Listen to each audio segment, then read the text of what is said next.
The Adventure of Tom Sawyer by Mark Twain Lawman Simplified English Series Read by Naramon Pansamrong Chapter 20 The Triumph of Potter Tom soon began to wonder why his long-fall holiday was not as exciting as he had hoped. A circus came. After it had gone, the boys had a circus of their own, in tent made of old rug. The price of admission was 3 pence for boys and 2 for girls. After 3 days, their circus was we give up. There were some boys and girls parties, but they were so few and delightful that they always made the emptiness between harder to bear. Becky Shatter was away with her parents, and so there was no bright side to life anyway. Tom fell ill. When he had recovered, he wandered down the street and found Jim Hollish acting as judge in a court composed of children. He was trying a cat for murder in the presence of her victim, a bird. Murder was the chief subject of conversation in the village, for the murder's trial came on the court. Tom took Huck aside to have a talk with him. There would be a relief to unseal his tongue. Moreover, he wanted to assure himself that Huck had not betrayed the secret. Huck, have you told anybody about that? About what? You know. Oh, of course, I haven't. Huck, they couldn't force you to tell. Could they? Force me to tell? Why, if I want that half-breed devils to kill me, they could force me to tell. As twilight drew on, they found themselves hanging about the neighborhood of the little pleasant, and they did as they had often done before. They gave Potter some tobacco and match through the bars. They felt irate, cowardly, and treacherous when Potter said, "You've been very good to me, boys. I often say to myself, I used to meet all the boys, kite and think, and show them the best fishing place, and befriend them when I could, and now they've forgotten me when I'm in trouble. But Tom hasn't, and Huck hasn't. Shake hands. Yours will come through the bar, but mine's too big. Little hands and weak, but they helped me a lot, and they helped me more if they could." Tom went home miserable, and his dreams that night were full of horrors. The next day and the day after the hung about the court. At the end of the second day, the village talk was the redskins. George even then stood firm and unshaken and that there was not the slightest doubt was the jury's verdict would be. Tom was out late that night and came to bed through the window. He was in a state of great excitement. It was hours before he got to sleep. All the village flocked to the court the next morning, for this was to be the great day. After a long wait, the jury took their place. Soon afterward, Potter, pale and timid, was brought in and seated, where all curious eyes could stare at him. No less noticeable was Redskins Joe Evil's face. Then the judge and the sheriff arrived. The usual whisperings among the lawyer and the glittering together of paper followed. This detail and the accompanying delay give an impression sense of expectation. Now a witness was called who said that he found Potter watching in a dream at an early hour on the morning when the murder was discovered and that he immediately crept away. After some questioning, the lawyer for the prosecution said, "Examine the witness."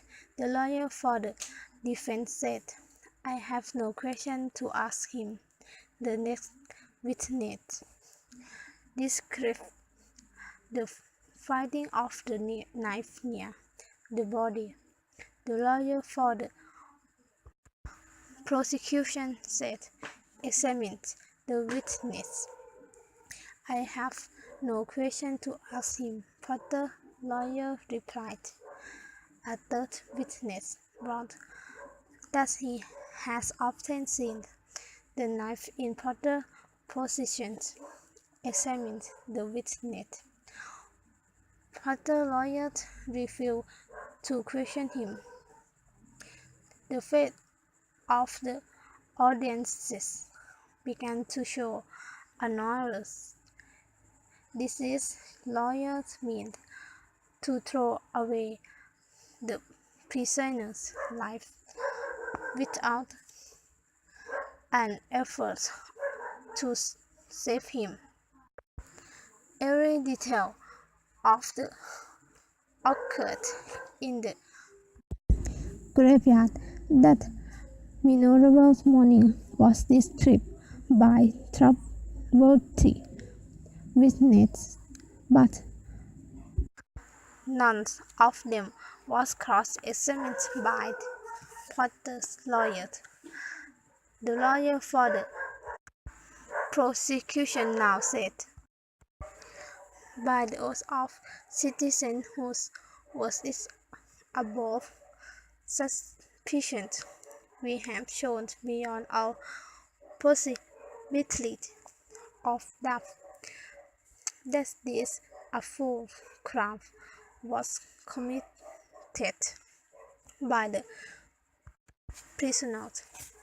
A groan escaped from Potter, and there was a painful silence in court.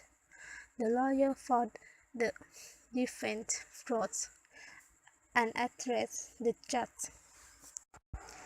Your Honor, in our remark at the opening of the trial, we show that we intend to prove that the prisoner did this fearful deed while under the influence of drink.